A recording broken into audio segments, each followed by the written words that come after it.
crash immobilier de 2023, est-ce que tu devrais plutôt acheter des propriétés afin de continuer à bâtir ton patrimoine ou est-ce que tu devrais plutôt vendre tes propriétés afin de te préparer à avoir un coussin pour les jours difficiles? Dans cette vidéo, je vais répondre à cette question en te disant est-ce que tu devrais plutôt acheter ou vendre des propriétés. Surtout, ce qu'on va regarder, c'est les cycles immobiliers afin de bien comprendre la phase dans laquelle on est, afin que tu puisses prendre la bonne décision et savoir si tu devrais plutôt acheter des propriétés ou vendre tes propriétés. C'est parti. Bienvenue sur ma chaîne, je m'appelle Uriel Bigot, je suis un investisseur immobilier, je vis actuellement au Canada et j'investis principalement actuellement dans la province du Québec et j'ai investi aussi par le passé en France. Une question qui revient souvent de la part de certains de mes clients est de savoir est-ce qu'aujourd'hui, ils devraient plutôt vendre leur propriété ou acheter des propriétés supplémentaires. Tout le monde est inquiet parce qu'on se dit qu'on s'en va vers le plus grand crash qu'on n'a jamais connu, on s'en va vers l'éclatement de la bulle immobilière et c'est là où j'aimerais apporter quelques nuances. Chaque marché est différent. On a l'Europe qui a une situation bien particulière. On a l'Amérique, les États-Unis qui ont une situation bien particulière. On a le marché canadien qui a aussi ses particularités et surtout qui a beaucoup d'amortisseurs. On va se concentrer sur le marché canadien. Tu peux le voir dans certaines de mes vidéos, j'en parlais en long et en large. On est très loin d'avoir une crise de l'immobilier. On est très loin d'avoir une bulle qui va péter. Et au contraire, on n'est qu'au début, à mon sens, de l'explosion des prix de l'immobilier pour la raison suivante, l'offre et la demande.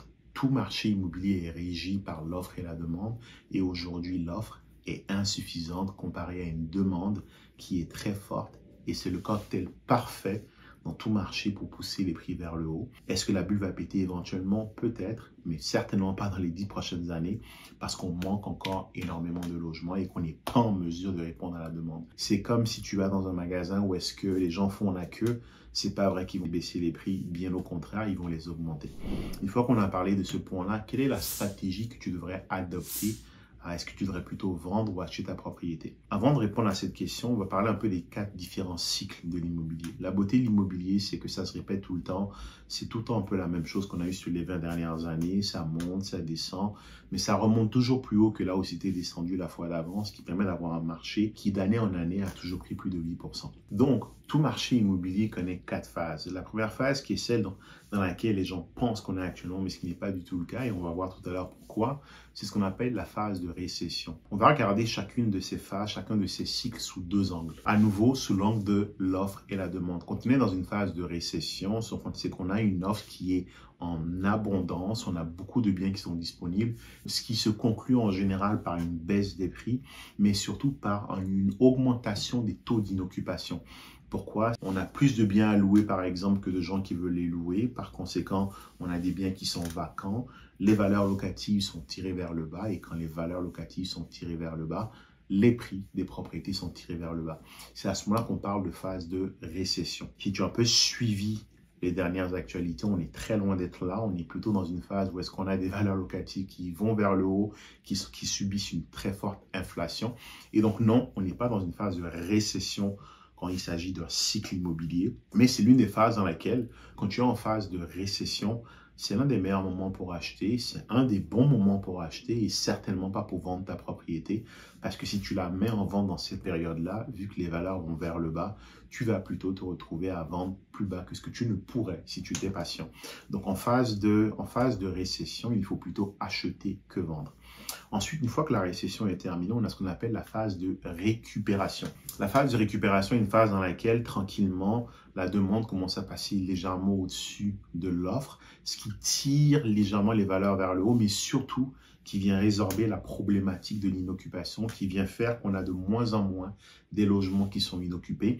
Et dans cette phase-là, les valeurs locatives commencent à stagner, mais tranquillement à remonter, ce qui entraîne une augmentation des valeurs des biens immobiliers. Dans la phase de récupération, à nouveau, on n'y est pas aujourd'hui. Pourquoi? Parce qu'on a encore des taux d'inoccupation qui sont extrêmement bas. Dans certaines villes, comme celle dans laquelle j'investis à Lévis, le taux d'inoccupation est inférieur à 1% et avoisine pratiquement les 0%.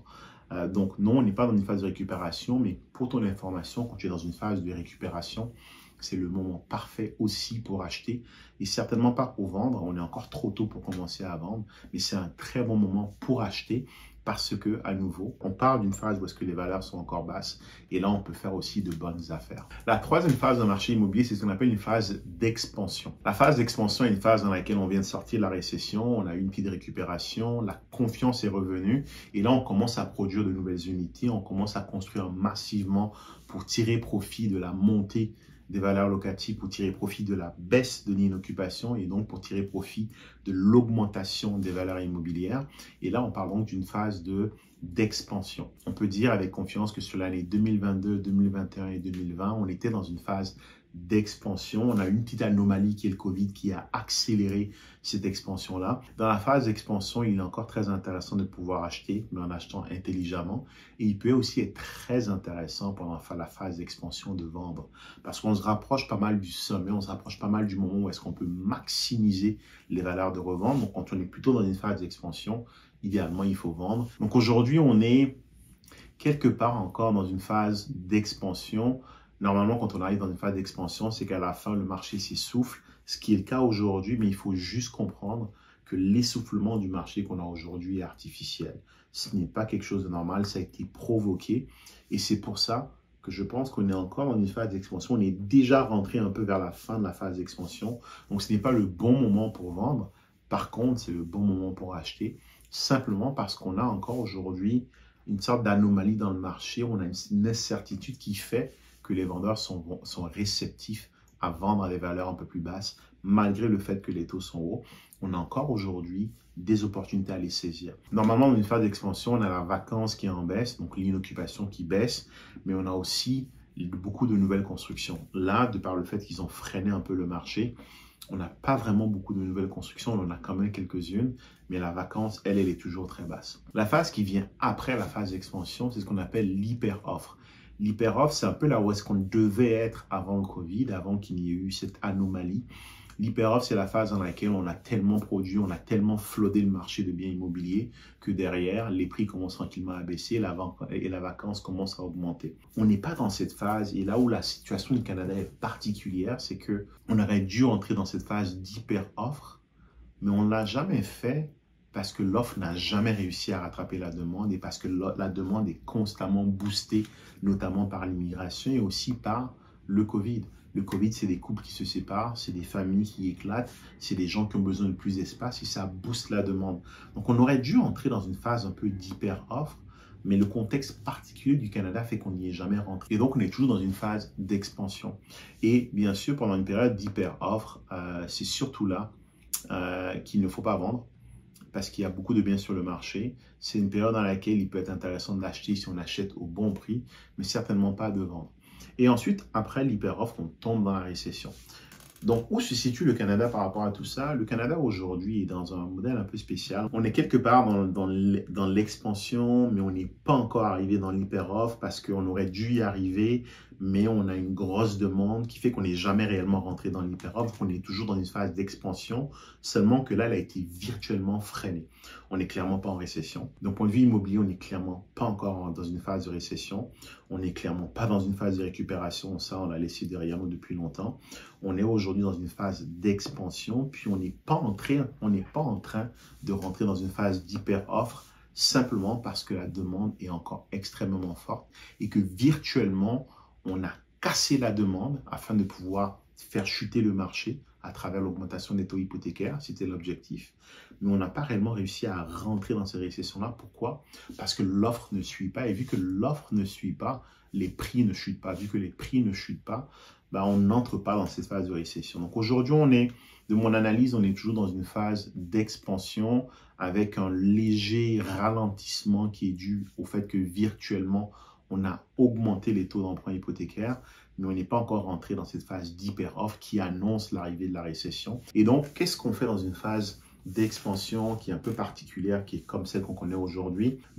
C'est certainement pas de vendre. Aujourd'hui, on n'est plus dans un marché de vendeurs comme on l'était encore il y a 12 ou 24 mois, où des propriétés se vendaient à 50 voire 100 000 au-dessus du prix demandé. J'ai vendu la propriété d'un ami, on l'a affiché à 50 000 en dessous de ce qu'elle valait, et on l'a vendu 50 000 au-dessus de ce qu'elle valait parce qu'on a su créer ce désir, cette peur de rater une belle opportunité en créant une situation de surenchère parce qu'on était encore dans une phase d'expansion, dans une phase dans laquelle tout le monde voulait se positionner, une phase dans laquelle l'argent n'était pas cher. Donc, ce n'est plus le cas aujourd'hui. Donc, clairement, il ne faut pas vendre aujourd'hui. Il faut plutôt conserver ou refinancer si vous êtes contraint de le faire.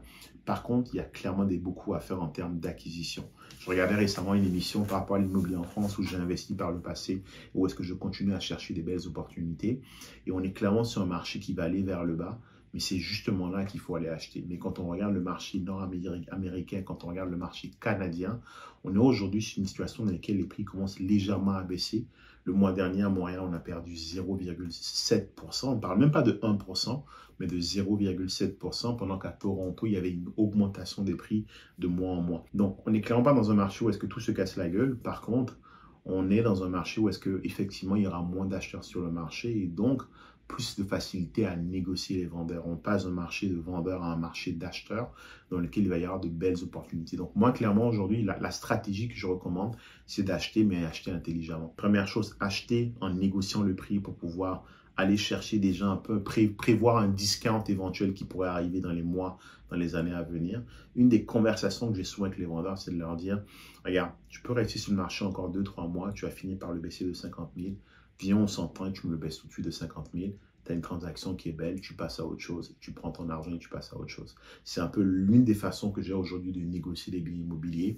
C'est d'intégrer dans le prix d'achat une négociation pour anticiper une baisse potentielle future des prix de l'immobilier. Deuxièmement, une fois que le bien a été acheté, c'est de négocier des conditions de prêt flexibles. Pourquoi flexibles? Parce que clairement, avec des taux à 6%, on ne veut pas les garder indéfiniment. On veut pouvoir refinancer dès que les taux vont baisser d'ici 2 ans, par exemple. Donc, en termes de flexibilité, ce que j'aime beaucoup, c'est soit du variable, soit du fixe sur 2 ou 3 ans, ce qui permet derrière de pouvoir, dans 2 ou 3 ans, quand les taux vont commencer à baisser, de refinancer la propriété et de remettre sur la propriété une dette de meilleure qualité, ce qui va drastiquement augmenter le cash flow de la propriété. Troisième étape consiste ensuite à passer à travers les taux élevés, optimiser son bien, le ramener dans le positif, aller chercher une rentabilité cachée. Et ensuite, dès que la fenêtre d'opportunité est là, dès que les taux baissent, refinancer afin de pouvoir mettre maintenant une dette qui est de meilleure qualité. Et c'est comme ça qu'on achète et ensuite on attend et non d'attendre pour acheter. Parce que la réalité, c'est que le fait d'attendre, quand les taux vont commencer à baisser, tous ces acheteurs qui sont restés sur la touche vont revenir sur le marché et vont créer une très forte compétition. Alors la bonne chose à faire, c'est d'acheter maintenant et d'attendre, et non d'attendre pour acheter, mais d'acheter intelligemment dans le marché dans lequel on est. Voilà, c'était ma réponse. Je pense que si tu veux savoir quoi faire dans le marché dans lequel on est aujourd'hui, il ne faut certainement pas vendre, bien au contraire, il faut acheter.